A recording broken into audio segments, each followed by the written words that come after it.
self-proclaimed queen of the Willow Park Homeowners Association, and every inch of her posture screamed entitlement. She had spent years bullying her neighbors with late fees and violation notices, and now, for the first time in her adult life, she was the one on trial. Her opponent, a quiet, trembling nurse named Maya Lopez, who looked more like someone attending a wake than a court hearing. But there was one thing that made this case unlike any other Judge Judy had presided over: the golden retriever sitting by her bench. Scout had been a fixture in the courtroom for months, a calm, trained therapy dog Judge Judy often kept close during tense cases. Most of the time he slept through proceedings. But today his eyes never left Karen Benton. The audience didn't notice it yet, but the dog's attention would soon turn this entire courtroom upside down. The case was simple on paper. Maya Lopez had sued her HOA president for harassment and fraudulent fines. But once Karen opened her mouth, it became something much bigger. The transcript would later show that in less than 10 minutes, the world saw one of the most unconvincing performances of fake emotion ever televised, and that Judge Judy's dog, not a witness or lawyer, would be the one to expose it. "Miss Benton," Judge Judy began, her voice crisp as breaking glass. "You're accused of issuing over $9,000 in fines to this woman for violations that appear to have no legal basis whatsoever. Do you understand the claim?" Karen dabbed at her eyes before answering. "Yes, Your Honor," she said in a trembling voice that could have belonged to a soap opera star. "This is a misunderstanding. I never meant to hurt Mrs. What's her name again?" "Lopez," Judge Judy snapped. "Yes, Mrs. Lopez.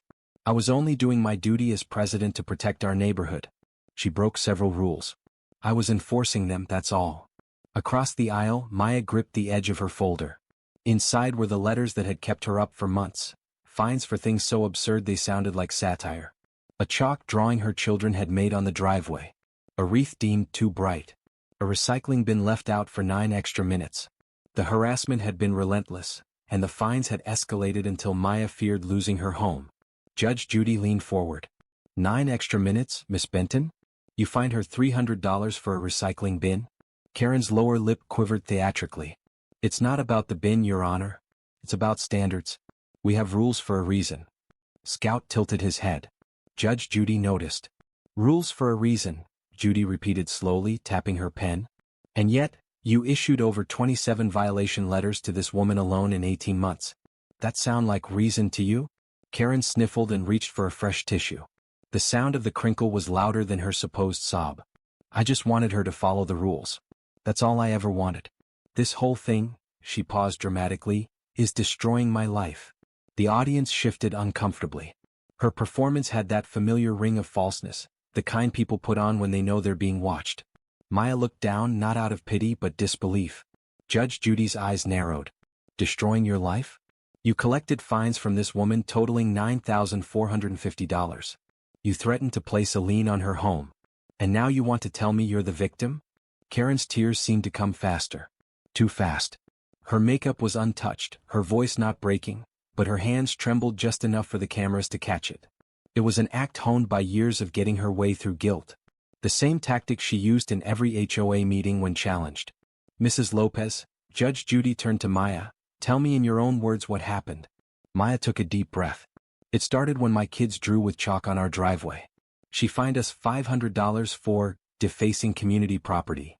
I tried to talk to her about it, but she ignored my letters. Then she fined us for our grass. She said it was half an inch too long. I was working double shifts at the hospital trying to keep up with bills. It just kept getting worse." Karen interrupted, her voice sharp through the sobs. "She's lying, Your Honor. She's exaggerating everything. The grass was—" "Miss Benton, you will not interrupt," Judge Judy snapped. The authority in her tone hit like thunder. "You had your chance to speak. You will sit there and listen now." Karen shrank back, clutching her tissue again. Scout's gaze followed her every move. Maya continued softly. "After a while it felt like she was watching us. She drove past our house every day. Once, she left a letter taped to my door that said, 'Some people don't belong here.' My kids were home when they saw it." A quiet murmur rippled through the courtroom. Even the camera operators glanced up. Judge Judy's expression hardened like carved stone. "Is that true, Miss Benton?" she asked. Karen pretended to wipe a tear. "That letter was taken out of context, Your Honor. I meant some people don't belong ignoring community rules. I never meant it personally. I was under a lot of stress." Scout stood. No bark, no growl, just a deliberate rise to his feet. He looked at Karen's trembling hand, sniffed the air, and took one cautious step toward her. The entire courtroom froze. Judge Judy looked from the dog to the defendant, her brow furrowing slightly. She didn't speak. She didn't have to. Scout's instincts were almost never wrong. Karen's tissue shook in her hand, and her eyes darted to the camera before lowering again. "Good boy," she muttered nervously as if trying to charm him. But the dog didn't wag his tail. He sat perfectly still, gaze locked on her hand. The same hand that held the tissue she'd been using to dab those suspiciously dry eyes. Judge Judy finally leaned forward. "Something wrong, Scout?" The audience chuckled softly. But in a moment they would stop laughing. Because that dog had just sensed something that would turn fake tears into hard evidence, and transform this case into one of the most shocking courtroom moments ever seen on television. For a few tense seconds nobody moved. Scout's sudden alertness had frozen the room in that rare heavy silence that only happens when everyone senses something they can't yet explain. Judge Judy's eyes, sharp and calculating, moved from the dog to the defendant. Karen Benton still clutched her tissue like it was proof of innocence, but now her confident expression had begun to falter. Her bottom lip trembled, not from grief but from something much closer to fear. "Miss Benton," Judge Judy said evenly, her voice cutting through the stillness, "why don't you set that tissue down on the table for a moment?" Karen blinked. "Excuse me?" "You heard me," the judge replied. "Set it down." Karen hesitated, her eyes darting from the camera crew to the rows of spectators. She slowly placed the crumpled tissue on the defendant's table. Scout's nose twitched as he sniffed the air again, head tilting slightly, his gaze fixed on the object. The golden retriever took a cautious step forward, sniffed once more, then sat back down, letting out a faint, almost dismissive exhale. Judge Judy's gaze sharpened. "Interesting," she murmured. "He's never done that before." Karen tried to laugh it off though the sound cracked halfway through. "Dogs love me, Your Honor. He probably smells my perfume. It's floral. Expensive." "Expensive?" Judge Judy repeated dryly. "Just like the HOA lawyer you hired with the fines you collected from this woman?" The audience chuckled and Karen flushed red beneath her foundation. "That's irrelevant," she snapped. "I followed protocol." "Protocol?" Judy said, raising an eyebrow.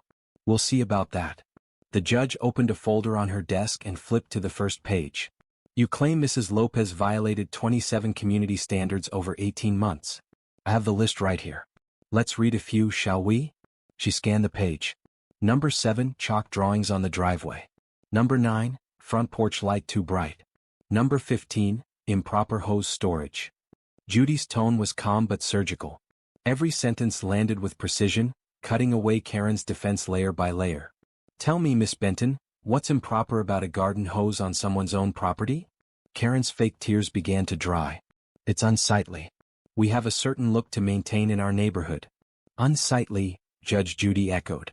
"You live in Willow Park Estates, not the Taj Mahal.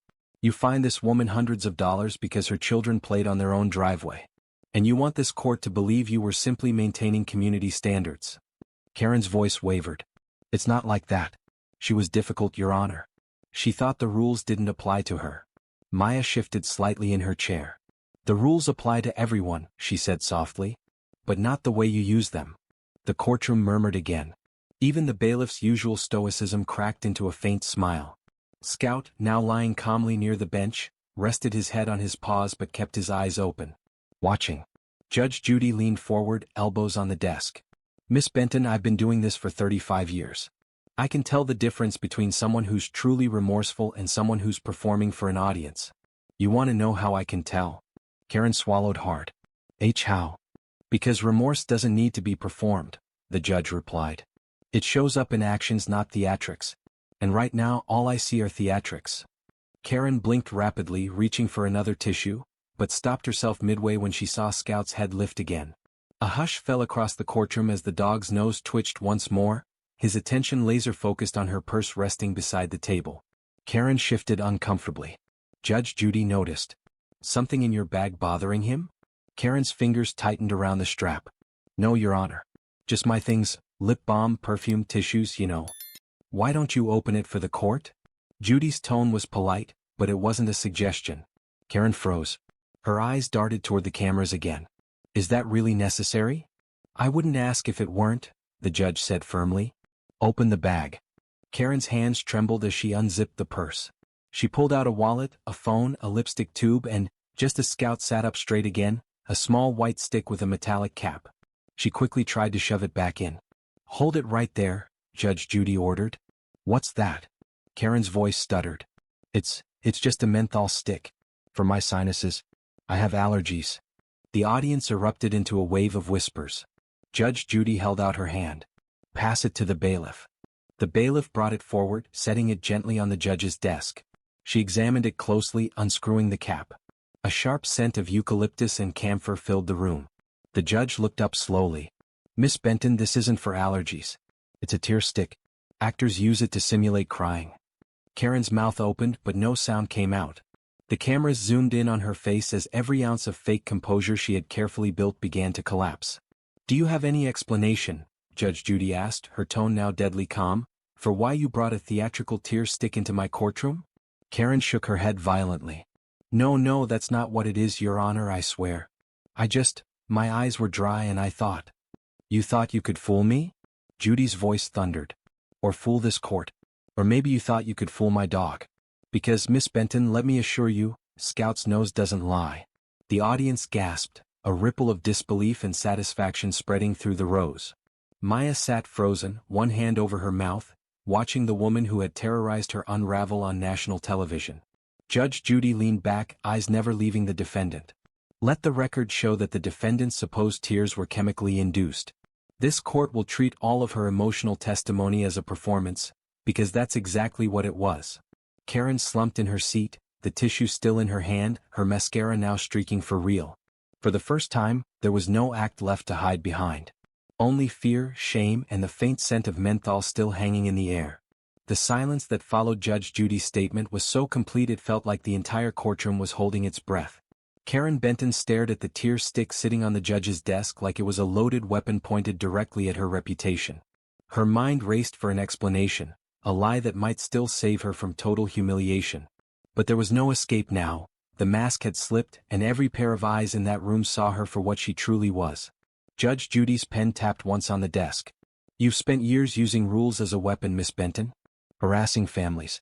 Threatening people who couldn't fight back. And when confronted with the truth, you brought props to fake sympathy.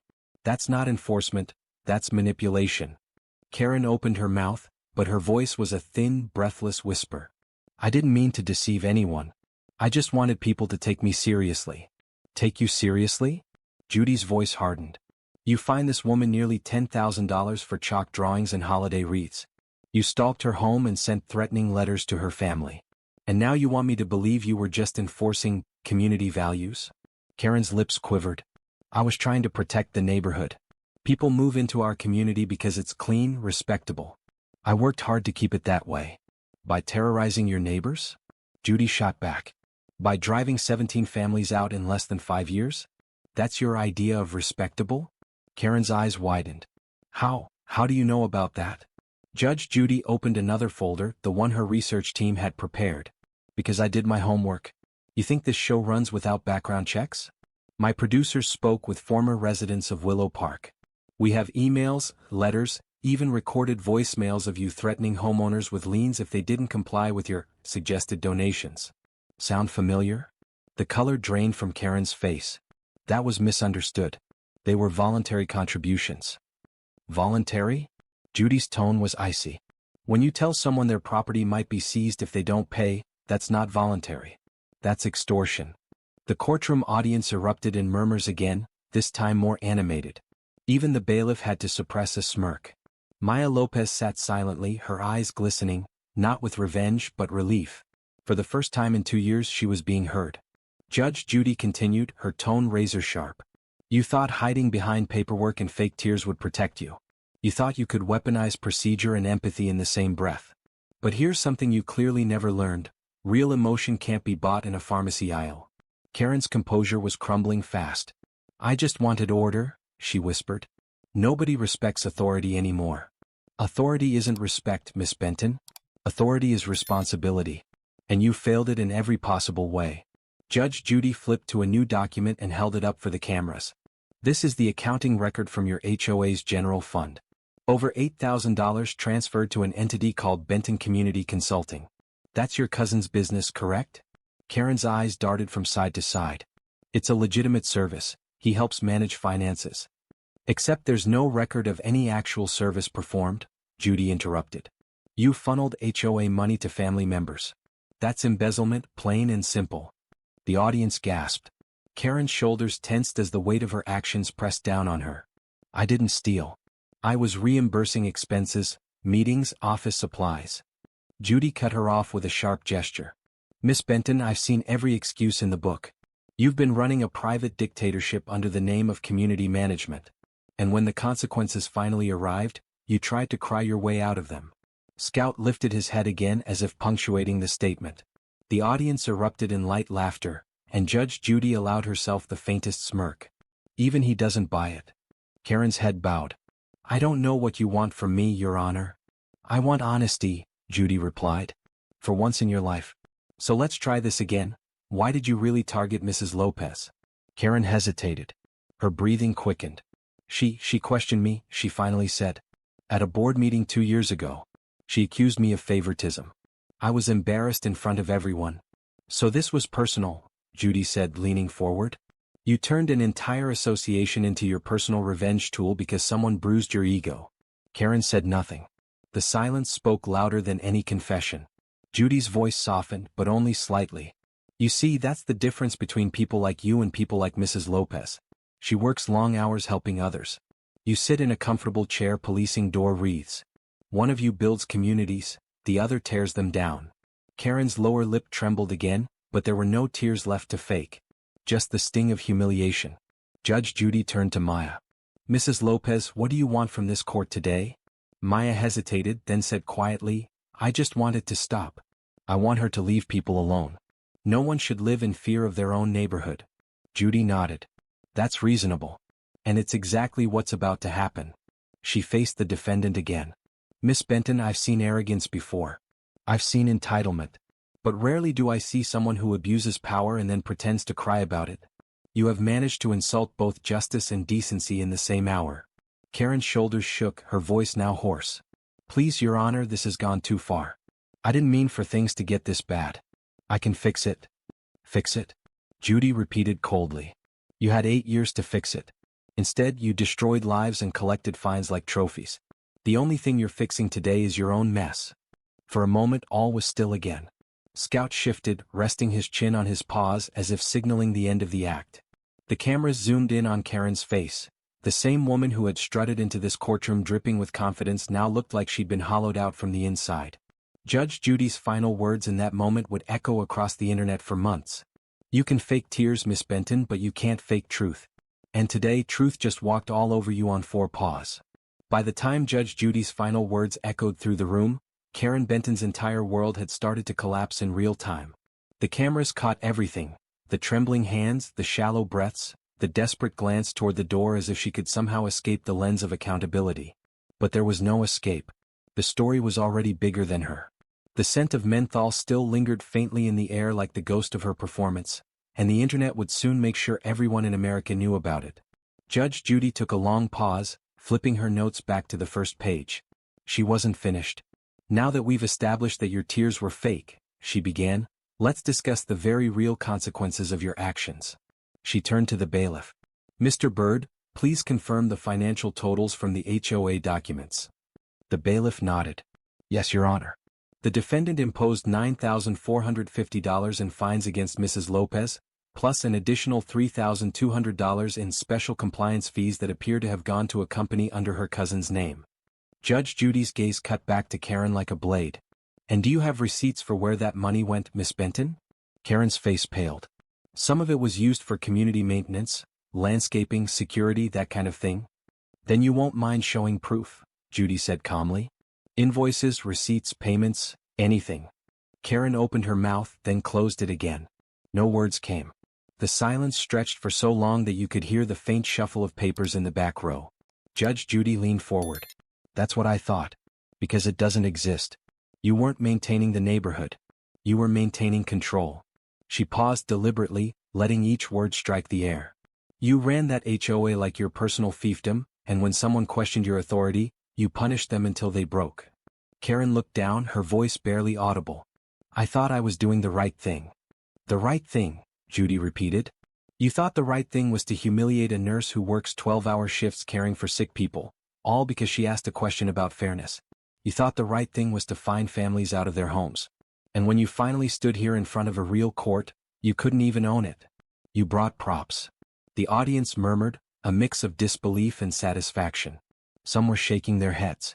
Others watched in stunned silence as Judge Judy's words struck harder than any gavel could. Maya Lopez sat quietly, her eyes fixed on the judge. The relief washing over her wasn't vengeful, it was cleansing. 4 months she'd dreamed of this moment, but she never expected it to come with such poetic justice. Even Scout seemed to relax, lying back down, his work complete. Judy looked over the paperwork one more time before delivering the next blow. Mrs. Lopez, she said, you are awarded full reimbursement of all fines paid, $9 for 50, and an additional $10,000 in damages for emotional distress and harassment. Karen's head shot up. 10,000? That's outrageous. What's outrageous, Judy replied, is how you've treated human beings as chess pieces in your little game of control. Consider this your first real lesson in accountability. Karen's voice cracked. Please, Your Honor. I can't afford that. You should have thought of that before terrorizing your neighbors, Judy snapped. Actions have consequences. Karen gripped the edge of the table, her knuckles white. You're ruining my life. Judge Judy's reply was cold and final. No, Miss Benton. You did that yourself. The courtroom broke into applause, an unusual breach of decorum, but one Judy didn't stop.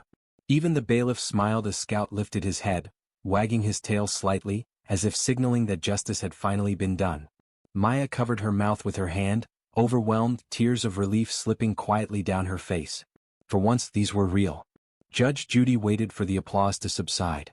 Then she addressed the audience directly. Let this be a lesson. Rules exist to create order, not oppression. When power is abused, it stops being leadership. It becomes tyranny. And tyranny, no matter how small, always collapses under the weight of truth. She turned to Scout. Good job, boy, she said softly, reaching down to pat his head.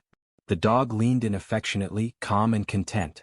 The cameras caught the moment, immortalizing it as the image that would soon dominate social media feeds around the world.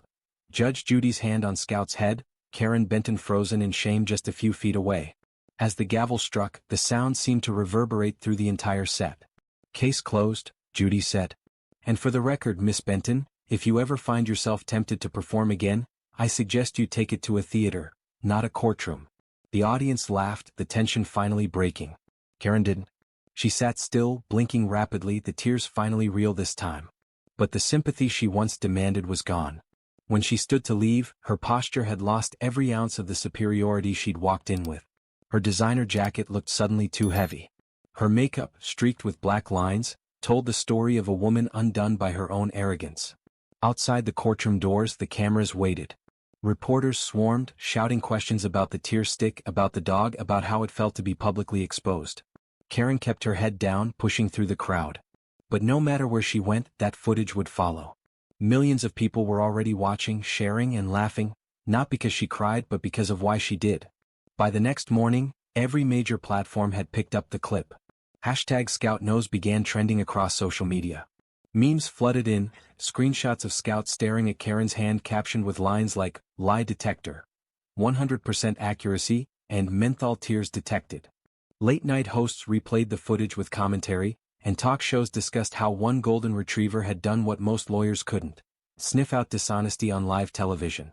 But amid the viral frenzy, one moment stood above all, the still frame of Judge Judy looking at Scout with quiet pride as the courtroom erupted in applause. It wasn't just justice. It was poetic justice. And it reminded millions watching that truth has a way of revealing itself, even when someone tries to hide behind tears.